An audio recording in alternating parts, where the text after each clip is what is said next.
views and opinions expressed in this program are those of the participants and do not necessarily reflect the views of BronxNet or the program underwriters. Welcome. Hey, everyone, of the Dr. Bob Lee. Welcome to Open BX RX. We've got another fantastic show lined up for you today. We're going to continue to give it to you just the way you like it. In fact, coming up on today's show, we'll speak to one of the founders of a sports organization that is providing a positive outlook for our Bronx community. Then we'll hear from the executive of an organization about the paid opportunities they are offering to young men and women. After that, we'll speak to the representative of a community organization to learn about how they are making a difference in our community. And plus, Bobby C steps into the room with the latest in the world of sports. And then finally, we'll hear from an illustrator and an author to learn about how she is promoting art to our youth while paying respect to a Bronx legend. So all of this and more is headed your way because we are now, you know how we do it, we're wide open. Thanks for hanging out with us.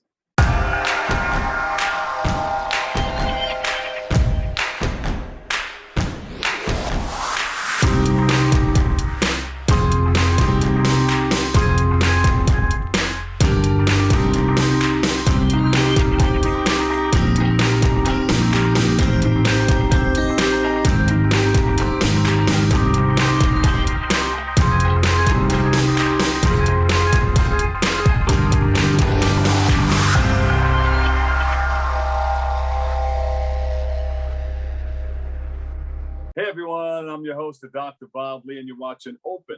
It's that live interactive program that brings the Bronx and New York City straight to your TV set. You can stay connected to us through social media at BronxNet TV. Setting it all off, here we go. Our first guest is one of the founders of the wrestling company, World Wrestling Xtreme, the WWX. Watch out for them. They've been around for about 26 years, but they're like out in our community, and you're gonna hear a whole lot more from them. I have a young lady that I want to introduce to you. She joins us to speak about her husband's vision for the organization and how it has served the community's youth for over a decade or more. Yes, you've been around. So please welcome to the show, Isabella Rivera. Isabella. Hello. How are you? Do I have the moves? Isabella, do I have the moves? Yeah, you can have it. It's easy. It's easy to train. I need some work. No. I don't think you need. Maybe like 10 minutes and then you'll be fine. Yeah, I see all the belts behind you. Those are your husband's belts? Yes, some of them are his, and some of them he got as a gift from me, and some of them he bought at a show, WWE, as you know, is Vince McMahon's company. But the ones in the front are the ones he won. Like this one he won, this one, that one, this one. He has this one here, and he has another one on the back that he won, and the current one he won at my our first live event on July 31st. It's this heavy one right here. It's really big. It's really heavy. He has this one. There you go. Beautiful. Yes. Excellent. And he won that in a match, but we could keep on and we could talk about it later. Tell us about the WWX. Okay, WWX it's been around for 26 years. It started in a park in Belmont Park in 182nd in Belmont in the Bronx. It started in the park. It didn't get known. It started in 1995, 1996, if I'm not mistaken. It didn't get known until the 2000s. Yeah. The 2000s, they were still in the park. They were still fighting. What they use in the park, they use water hoses against the swings, and they made like a little ring, and they used to fight in the park, on the concrete, on the mats, and it used to be crazy back then. Wait, water hoses on the swings? You mean just to hold them back and make a rope around it? Like yes. Oh, yes. Okay. Yes. My husband been wrestling for them since he knew of the company. Currently, he's 38 now. He's been wrestling them for that many years since he was like 16, if I believe. Whoa. He's been wrestling them for a while, as well as they use the hoses to make like a little make-believe ring, and it worked. Yeah, because they have like that black hat down there underneath the yes, swing. Right? Yeah. yes. They used it in that little. They used it in that little section that had the little gap. Right, right. They used the water hoses, and they used to wrap it around. And they used to have, you know, the referees. They used to have the old time belts. You know, it used to be good. Yeah, There's yeah. a couple of videos on YouTube that he's trying to find because it was years ago. Yeah. Yeah. People, So, but you don't know who has it. You know, there's a lot yeah, of stuff. he knows one friend that recorded mostly all his matches. Ah. So he's yeah. trying to contact that one friend again to get those matches back. Go ahead. So reach out to them right now. Let them know how you know what you want. What do you need? We may be able to get it right now. Go ahead. Who are you looking for? I don't know his name. He knows his name. So he mentioned it a few times to me, but you know, with the wrestling company, it like kind of slipped my mind a little bit. But he has matches there. He did indie shows as well. As for WWX, I took it on as ownership in 2007. So 2016, I took over as okay. the owner. How did you find this love for wrestling? Where did it all start? Okay, so my love, I grew up watching wrestling when I was little. I come from a large family. I have 5 brothers. So I'm a big wrestling fan. So I used to watch it with her and my brothers in the house. You know, back in the day when The Rock was on TV, Undertaker, Shawn Michaels, Ric Flair, Triple H when he used to wrestle. I was a really, really big fan of. To this day, I'm a really big fan of wrestling. To this day, Triple H is still my favorite. I'm sorry, he's still my favorite. Right now, my favorite now is Roman Reigns as the male superstar, and for females, Becky Lynch. Yeah, and you operate in a number of different locations. Where are those locations? Yes, right now our location is Hunts Point. That's where we do it in the basement. For right now we're trying to get I'm trying to find like a warehouse so I can start doing my events there. As well as we had our first live event, it was in John's Boxing Gym in Castle Hill. We had 225 people there for our first live event. As well as right now, I'm also working with Coliseum Gym. It's in Queens. I'm trying to do another live event there, as well as I found another location, but I'm still trying to work for them. It's in another gym. It's a Muay Thai gym. Yeah, you gotta let us know. That's how I started before boxing. I started wrestling because nobody, there's a couple of hits, boom, boom, boom, and you grab them in a headlock and you boom, boom, boom. It's very easy. You wind up on the ground. Yeah. It's very easy. But we have those locations for right now. But our set location is Hunts Point. Oh, good. How has your organization helped a lot of the youth in our community? Because sometimes we're looking for things to do for our youngsters to keep them out of trouble. Okay, so right now I started with the kids, young teenagers starting at 18. So I have a few that stuck with us when they were 18. And I got some more. Now I'm trying to open up a women's division.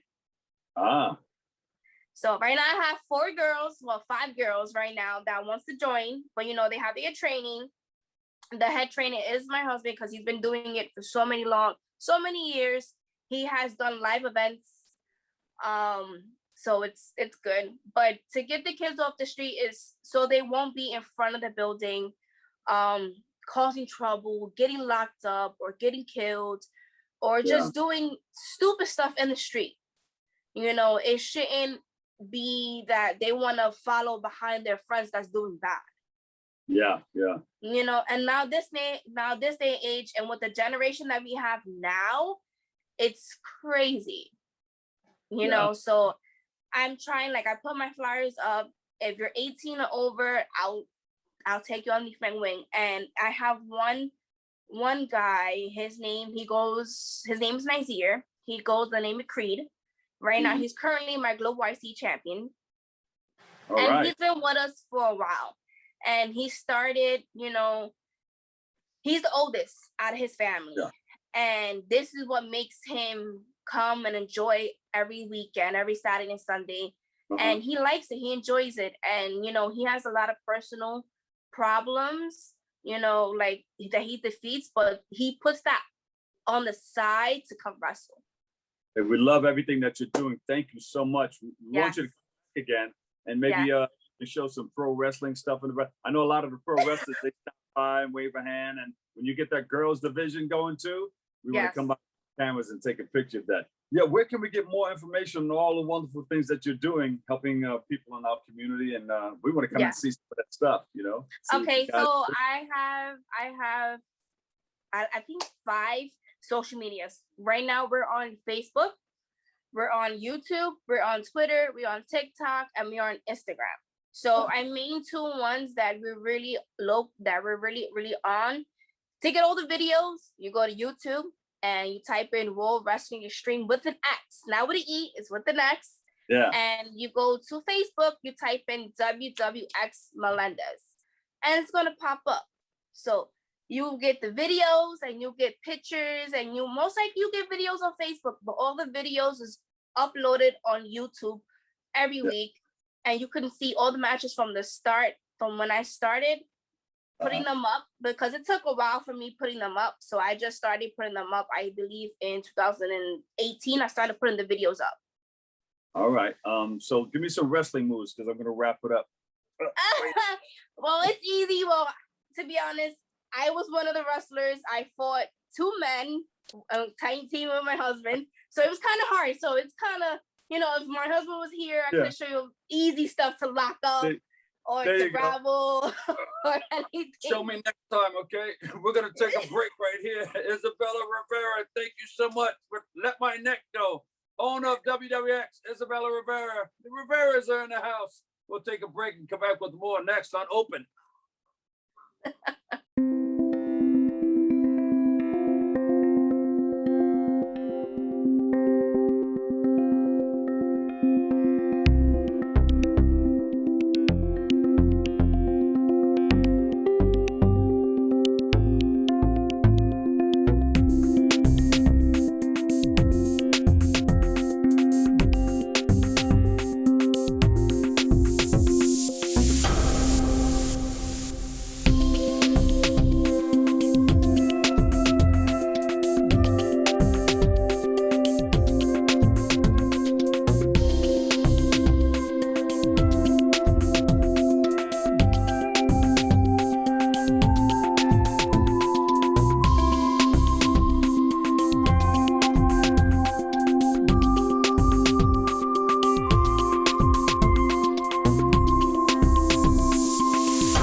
Welcome back, everybody. I'm the Dr. Bob Lee, and our next guest is the Executive Director of Woodlawn Conservancy, and she joins the show to speak about their landscape restoration program and how it is providing a valuable resource for young men and women in our community. So please welcome to the show, Meg Ventrudo. Yes, you know, you're always welcome. You always have something great to give back to our listeners and our viewers. Tell us about this wonderful program that benefits our young men and women. So Woodlawn Conservancy, in addition to being the preservation arm for the Woodlawn Cemetery, which is a 400-acre property, is also a level 2 arboretum. We have over 6,000 trees and shrubs and over 300 different species of plants on the property. And a lot of the historic mausoleums that we have here at Woodlawn are also have historic planting plans to go with them. So last year we began a landscape restoration program with the goal of training young people ages 18 to 24 in landscape restoration, where they're gaining hands-on experience in the cemetery. And this is a funded program, right? It is a funded program. There are many different foundation supporters and the New York City Advance and Earn program that support this project. And it's through the help of these foundations, individual donors, and Advance and Earn that we're able to train 30 young people ages 18 to 24 in landscape restoration. That's great. And it's a paid thing. You know, they get a chance to make a little bit of money throughout the summer. Correct. It's a 10-week program, isn't it? 10-week fall internship. So they're paid for 25 hours a week for 10 weeks, beginning the week right after Labor Day. Yeah. And we're currently recruiting. We have some spaces open. So if you go to the Woodlawn website, which is woodlawn.org, all of the information is there. Students still have the opportunity to apply. And we'll be just conducting the program interviews and testing right now. So we do have some time for some young people to still apply. That's excellent. Tell us about some of the recent summer activities Woodlawn offered to our community. So Woodlawn, because we're an outdoor venue, we're able to have a lot of outdoor programming, which I think puts people's mind at ease with COVID. We are having some walking tours. There will be a bird watch with the Audubon Society on September 12th. So if anybody gets up really early in the morning and wants to join us on a bird watch, please feel free to do so. We've just had a few jazz performances and jazz tours with our friends at Jazz at Lincoln Center, and that's been a great event. Come Columbus Day weekend, we'll do an Italian heritage tour where our trolley will take you to visit the graves of some of the notable Italian folks that are buried here, like Fiorello LaGuardia. And of course, the fall is a great time to be at Woodlawn, so we'll have some fall foliage tours as well.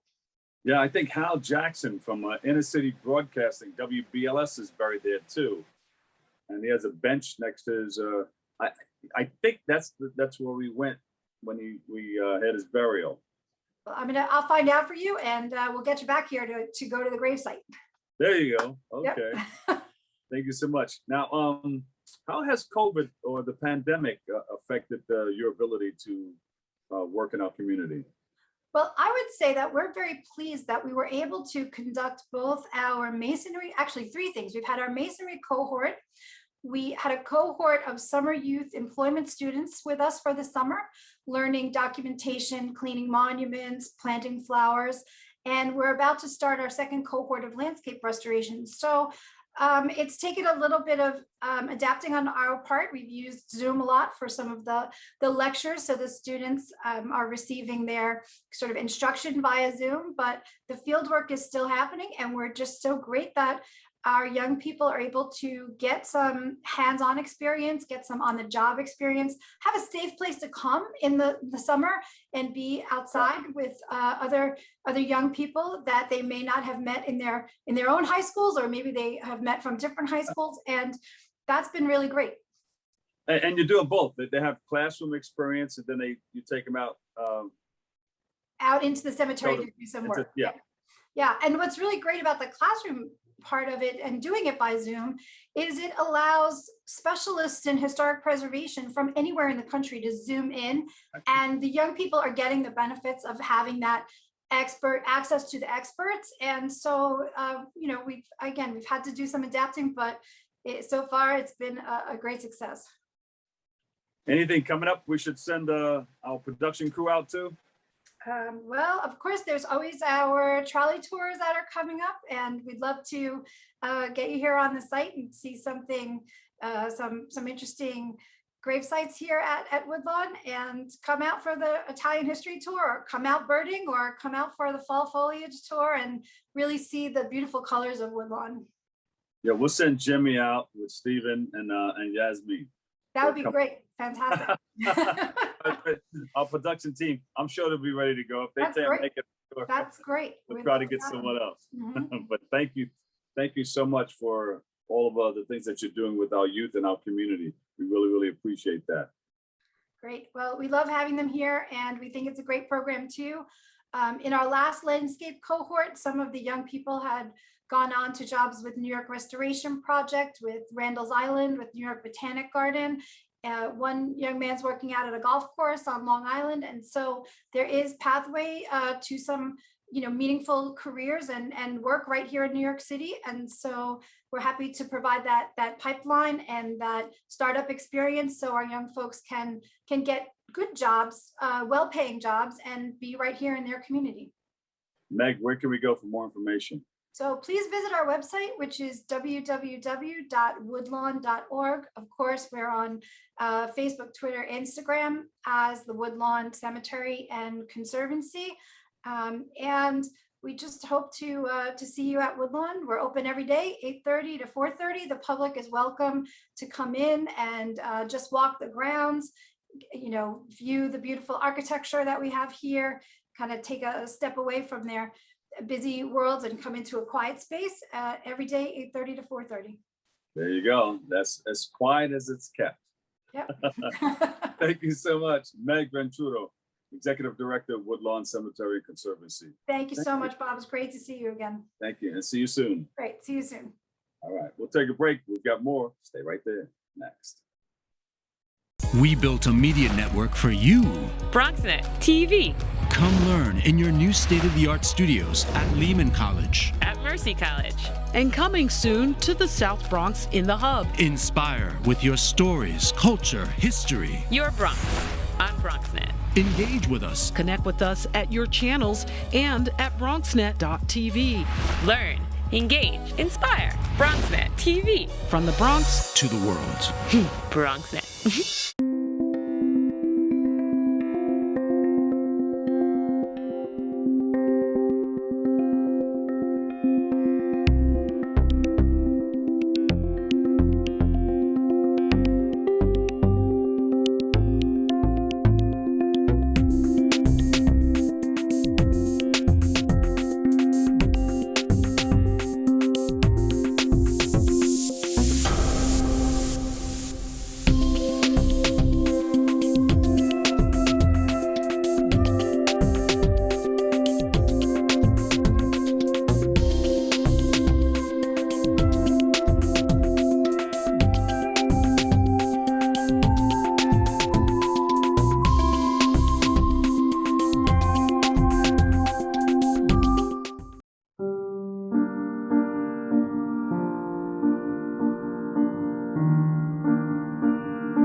Welcome back, everybody. I'm the Dr. Bob Lee, and our next guest is a representative from Together We Can Feed Communities, and it's a wonderful thing. He joins us today to highlight his organization's work in several communities all over the place. And he's going to speak about their upcoming back-to-school event. So please welcome to the show, Danny Monge. Danny, welcome.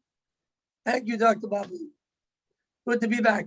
Yeah. Now, when you were here before, you were here with I think a young lady by the name of Francine, right? Yes, Francine and Sarah, who started this amazing, I would just call it kindness of their hearts, because, you know, we're not a charity. We rely solely on donations, but started it with the intent to fill local and community fridges in the various neighborhoods where they are. Okay. So that was our main intent.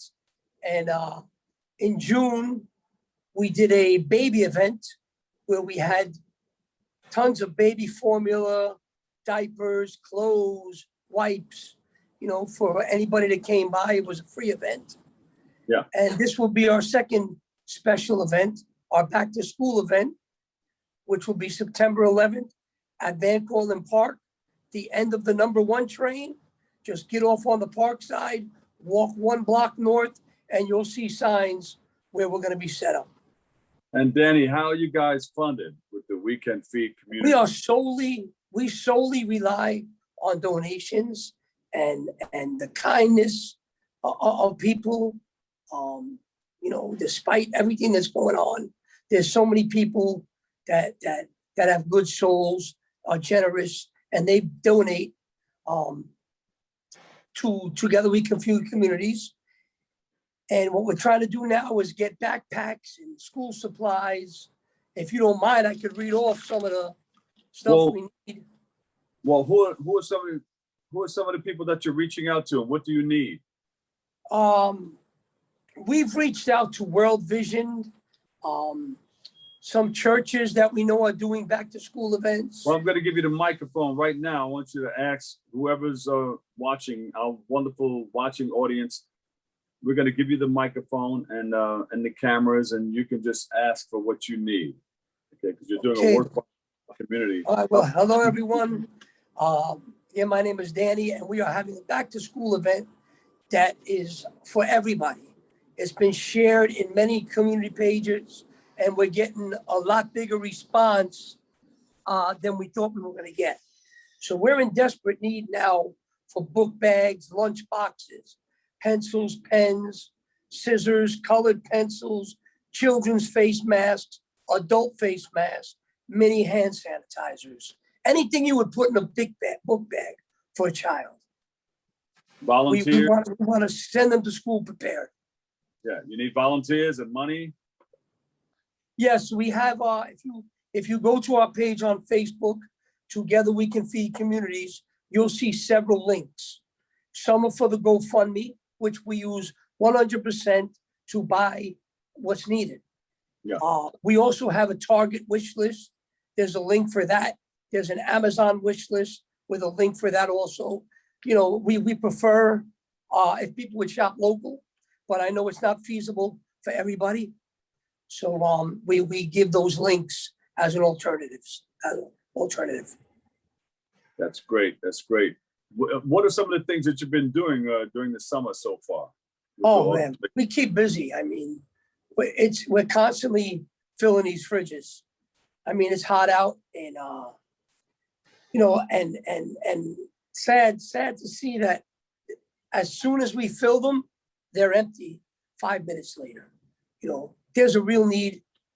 There's, you know, food insecurity is real, especially in the underserved areas, which is where we're at a target to continually fill these fridges and give people sustainable meals. Each fridge has their own set of rules, so we have to follow the rules. Some don't take pork, some won't take dairy items, you know, but we try to put the healthiest food we can in there. Vegetables, fruit, and we get generous donations from places like City Harvest,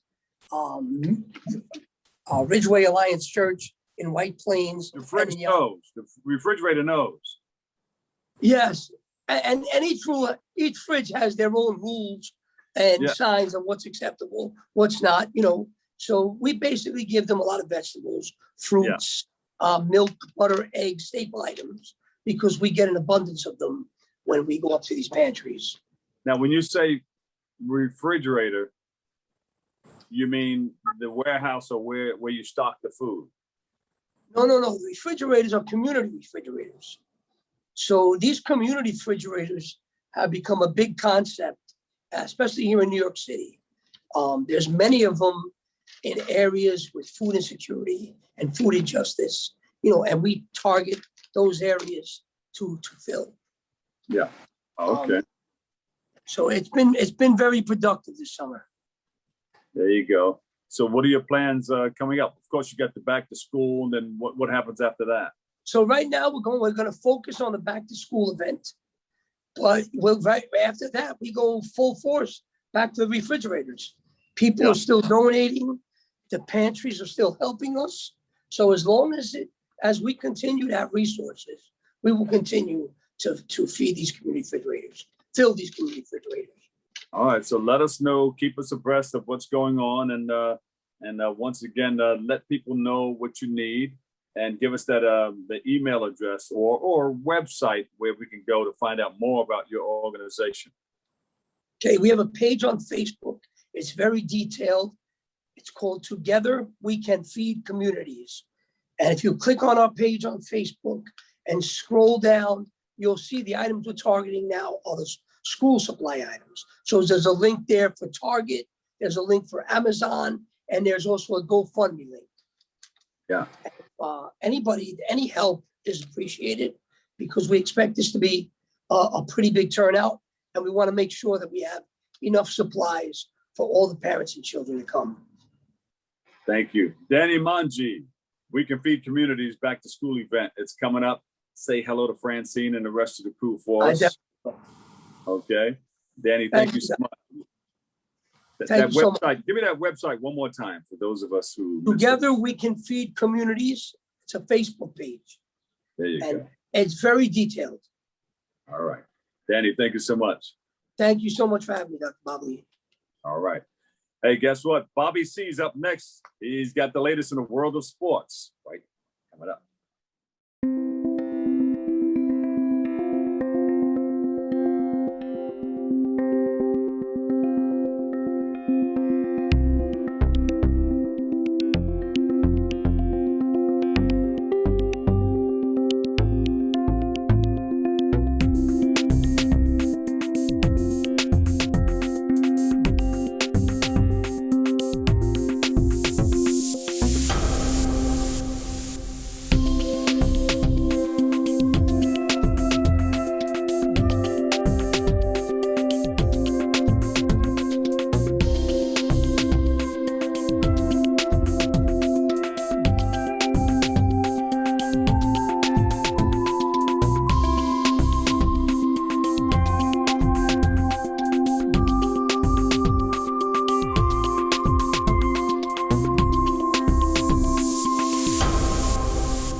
When taking public transportation, don't touch your phone.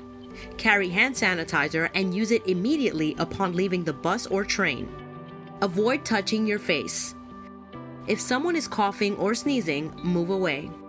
Wash your hands with soap and water as soon as possible. Limit contact with poles.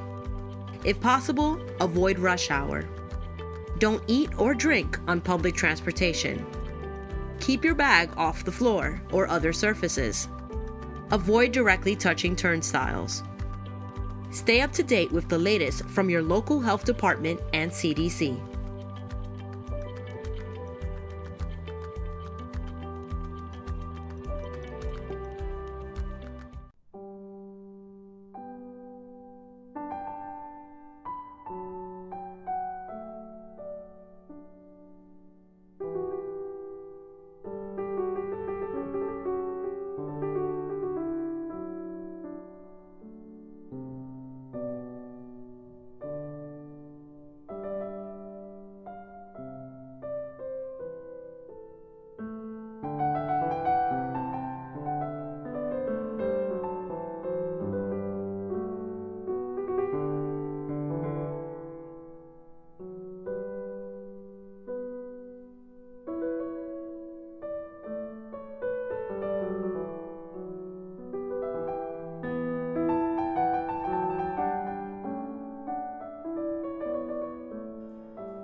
Hey there, sports fans. This time out, we've got some National Football League trivia on tap.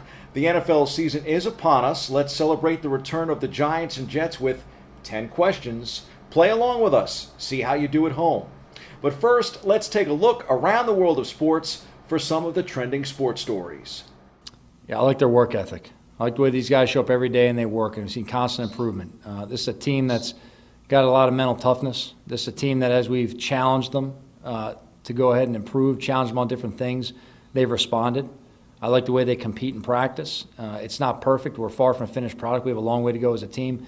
But I love their spirit of how they come to work every day and what they're doing to improve. I think it's been going well. I think as an offense, we've been progressing. We've been improving, and that's a challenge every day to improve. And been focused on some different situations, trying to practice getting ready for everything. Every part of a game and certain situations that are going to come up. So I feel good. I think I feel like we've been improving. My job is to be ready. I think practice and making sure I'm focusing every day to improve and get to where I need to be as a player. So I think that's not my job. My job is just to be ready. You can feel his presence, just his assertiveness, and when things aren't right, or the things are the way that he doesn't need, he corrects us. He speaks up, and he's taking leadership. So just his assertiveness is really been on display all camp. I think it's awesome. Obviously, it's just every day is an unbelievable blessing. But it's always about the players, and it's a great opportunity for them to showcase who they are. There's 31 other teams are going to get their tape for the first time, and the style they want to represent and all the different things that they want to showcase. I think that's important. I think that's what's most important about these preseason games, and you could take them for granted from a team standpoint because it doesn't matter on the win-loss record, but your style of play and what you want to represent, what you want the entire league to know about you, starts Saturday. And I think that's why I think there's tremendous value to these preseason games. Yeah, I'm excited, man. I'm excited. It's going to be good to prepare, just to get back into, a season. It's crazy how fast it flies by from college to now, preparing with these guys. I feel like we're learning a lot, and we still got a lot of time to just keep learning. We're learning now. We got a lot of learning this week. And when we see these different opponents, it's going to be great for us. I think that we have some dogs in the room this year for sure. And, guys can make plays at any time. So, I'm just excited to continue to get better and see how, everybody just kind of gel and to see, what happens in obviously in the first preseason game, but also continue to see as we get better and get close to the regular season how much better we can get. Those are the headlines. Here's our trivia game.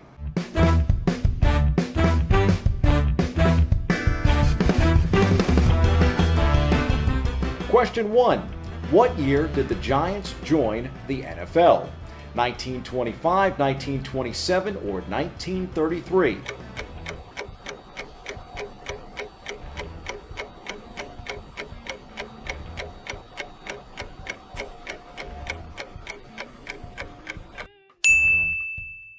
The correct answer, 1925. Nice little factoid here. The corporate name, the New York Football Giants, to differentiate them from the then New York Baseball Giants. Number 2, where did the New York Jets play their first NFL season? Shea Stadium, the Meadowlands, or the Polo Grounds? Hint, hint, this one is tricky.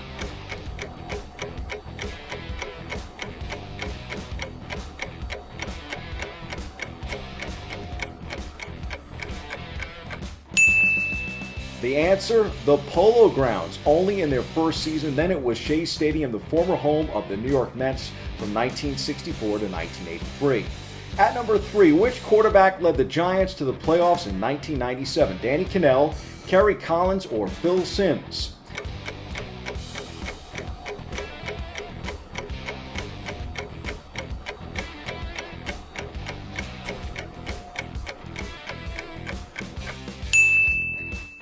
He went on to play baseball, but first, Danny Cannell lost to the Vikings 23-22 in the wild card round for the G-Men. How are we looking so far at home? Number 4, who holds the Jets record for most rushing yards in a season? Thomas Jones, Curtis Martin, or Freeman McNeil?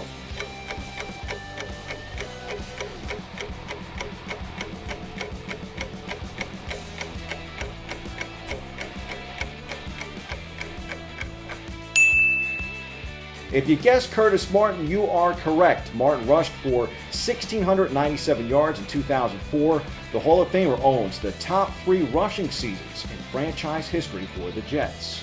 Number 5, who became the first Giants running back to rush for more than 1,000 yards in a season? Ron Johnson, Tiki Barber, or Brandon Jacobs?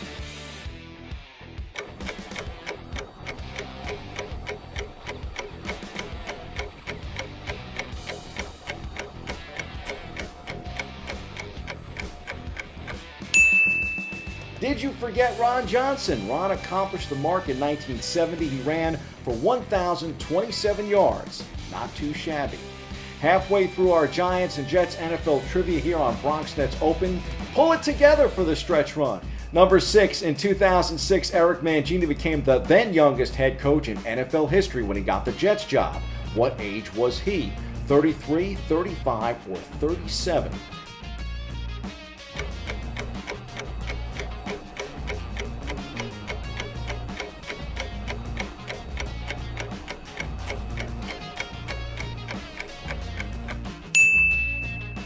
He was 35. Sean McVay now holds the record at 30 years and 11 months in 2017 when he was named the head coach of the LA Rams. Number 7, which Giant holds the record for most sacks in a season? Lawrence Taylor, Michael Strahan, or JPP, Jason Pierre-Paul?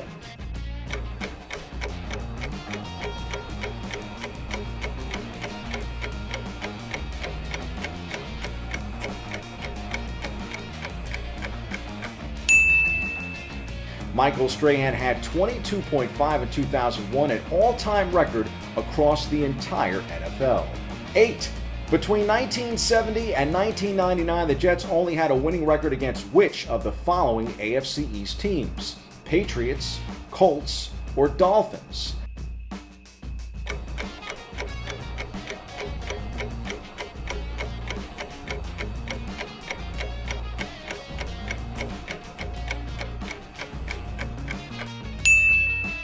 Coincidentally, the Patriots, they held a 31-29 record over that stretch against the Pats. 2 left here on our NFL trivia as we celebrate the return of the pigskin to the Big Apple sports landscape. Number 9, who are the only 2 Giants wide receivers with over 1,000 receiving yards in the same season? Amani Toomer and Plaxico Burress, Victor Cruz and Akeem Nicks, Odell Beckham and Sterling Shepard.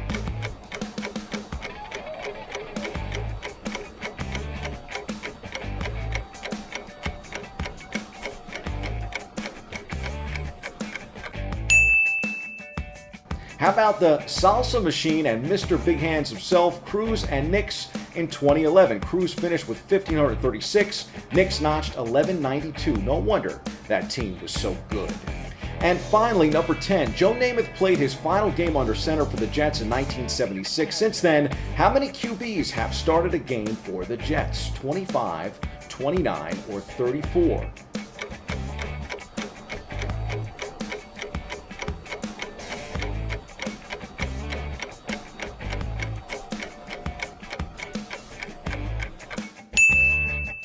Correct answer here is 34. Rookie Zach Wilson will become number 35.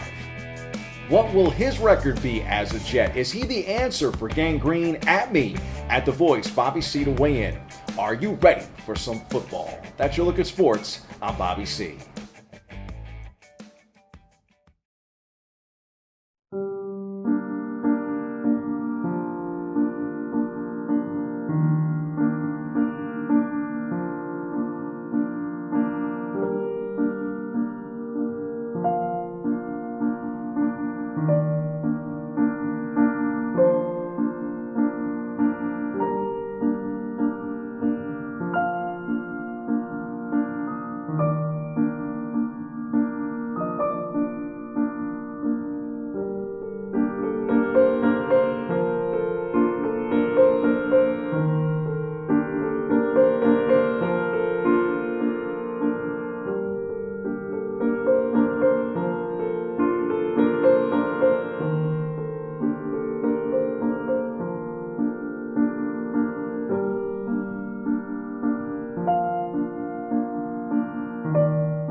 welcome back. I'm the Dr. Bob Lee. We've got it going on for you. You can kick off your shoes and relax your feet as we so often have you do if you want to.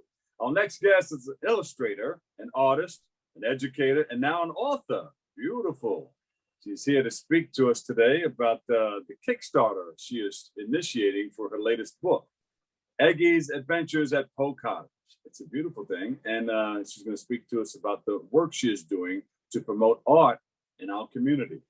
So please welcome to the show, Laura Alvarez. Laura, welcome. Well, thank you. Thank you for having me here.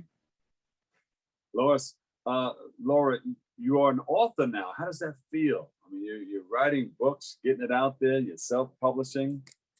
I know. I have such a long list of adjectives in my name now that it's like, oh, you need to start choosing for like one. That's okay. Just keep building, keep building, keep building, keep it going, keep it going. So tell us about the Kickstarter for the book. You have a book coming up? Yes, I do. So Eggie started a few years back when I was working across the Poe Cottage. And I wrote it and I had the whole idea of the illustrations, everything set up, but then I kind of like set it apart and forgot about it. I didn't forget about it. It was in the back of my mind, but yeah, you I just never put it on found the the back time. burner for a hot second. Yeah, I was like, a little while. It's not the time now. It's not the time. It was never the time. Yeah. And the pandemic, I was like, oh, maybe I can retake that project and make it a real book, not just like a sketchbook that I had. Yeah. And I applied for a grant for the Bronx Council on the Arts, and I got it, but it wasn't enough to publish the book. So I decided to go with a Kickstarter and see if I can print it. So, all right. So what do you need? You need So money. my goal was $5,000 from Kickstarter, and I already reached it. Also, now I'm looking for the stretch goals that it would be to publish the book in Spanish too. Oh, great. So you still need money. Yeah. It's never enough. How do we get you money? So there's a website that you can go, the Kickstarter website. And if you look for Eggie's Adventures at Poe Park, you'll find the Kickstarter. It should be somewhere in the screen. So you go to Kickstarter. Mm-hmm. You go to Kickstarter, and then you go to Eggie's Adventures at Poe Cottage. Yes. And that's where you find the page that you can pledge money for something that I put in there. And the way this works is that you are pre-buying the book. You're not just giving the money, you're pre-buying a copy of the book or whatever on the listing it goes down. Like there's different options. Even you can donate books for certain places. It's you can buy books for a whole class. It's up to you on how much you want to spend. Yeah. Tell us a little bit about the book. Just a touch. So the book is Little Eggie. He's a squirrel and lives at Poe Park in the Bronx. And he realizes that his grandfather was Edgar Allan Poe's best friend. So at that point, he's like, oh, now I have to be able to like honor his name. That's why his name is Eggie, because he was named after Edgar Allan Poe. And he wants to be part of the museum that is at Poe Park, the cottage where Edgar Allan Poe lived. And he goes through some issues to be able to be part of that cottage. Yeah. How did you come up with that? Were you just sitting on the bench at the park and you said, you know what? Yes, I stared at the Poe Cottage for a few years while I was working across the museum at the visitor center. So, I was teaching classes and doing a lot of things, but framing, like it was always the background, it was the cottage. I did a couple of projects where I draw the cottage and I drew some of the poems from Poe and kids used to color it and create little booklets. So the next step was a picture book. Yeah. What are some of the things that you think kids are getting from the book that you've written? It helps kids understand that you don't have to get things right at the first time you do them. it's fine to try and try again until you finally are able to do something that is right. And also, you know, when kids are young, they really want to help you all the time. You're cooking, can I help? Can I help? Can I help? And they most likely they're not gonna get it right, but there's still like there's ways that they can help and they can help us just like learn and live life. And that's how the book like really works. Is Eggie trying to be helpful, trying to be part of something, and finally making it. So tell us, for those of us who want to get involved in helping you out with Kickstarter and everything, where do we go? How do we do it? Yes, you go to the Kickstarter page and you go look for Eggie's Adventures at Poe Cottage. And the best thing you can do is to either get a book or get somebody a book that might want it. You can also get books for a whole class. There's pack bundles, and you can get books for Bronx bound books, and it will be donated in your name. So there's a lot of options you can get involved. And if you feel that you have some spare money, you can also donate money to the campaign. There you go. All right. Is there a website? Yeah. So if you want to get the book, you can go to the Kickstarter and look for Eggie's Adventures. And if you want to know also about myself and what I do, you can go to my website. It's lauraalvarez.com. It's just one A in between my name and my last name. And find me on Instagram and all social media. I'm usually Big Eyes World. So there you go. I'll see Laura, you. Much. Thank you. Thank you. Laura Alvarez, Eggie's Adventures at Poe Cottage Kickstarter. She's an illustrator, author, and she's doing her thing. Congratulations and good luck to you. Thank you. Laura, thank you so much. We appreciate you. Thank you for all the work that you're doing in our community. Laura Alvarez, illustrator and author, Eggie's Adventures at Poe Cottage. She has that Kickstarter.